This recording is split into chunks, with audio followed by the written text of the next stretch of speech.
Resistance to BTK inhibitors in CLL has primarily been studied in the context of the covalent inhibitors, Ibrutinib primarily, and some data with acalabrutinib and zanubrutinib.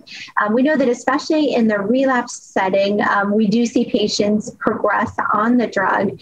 That tends to not happen for the first 2 years of treatment, but can happen anywhere from 2 years and beyond. The primary reason that patients develop resistance is due to the acquisition of mutations at the cysteine 41 site of BTK, that's the binding site of the drug. And the cysteine to serine mutation that we see most commonly changes the binding from irreversible to reversible.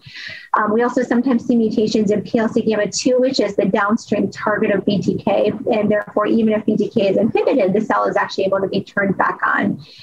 We see this mutation with acalabrutinib treated patients too, though potentially to a lesser frequency, and it's been identified occasionally in zanubrutinib treated patients, although the mechanisms of resistance to zanubrutinib have not been studied in quite as much detail.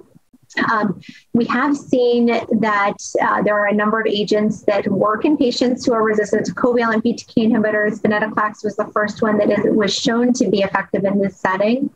And now we have the reversible BTK inhibitors such as Pirtobrutinib or LOXO-305, which is a very selective reversible inhibitor of BTK. It's designed to bind to BTK at a different site than the covalent inhibitors bind. And in the phase 1, now phase 1/2 study of this drug in relapsed B-cell malignancies, patients with CLL have had a very high response rate, above 60%, increasing over time, just as we see with the covalent BTK inhibitors, with does not appear to be any differential efficacy in patients who were resistant to a covalent inhibitor and those who have the mutation or not. So this is a drug that we're just really excited to see move forward in development because of its increased selectivity compared with any of the covalent inhibitors. Really, it also has had very minimal toxicity. And again, it's just a really exciting drug that we are looking forward to more long-term data with.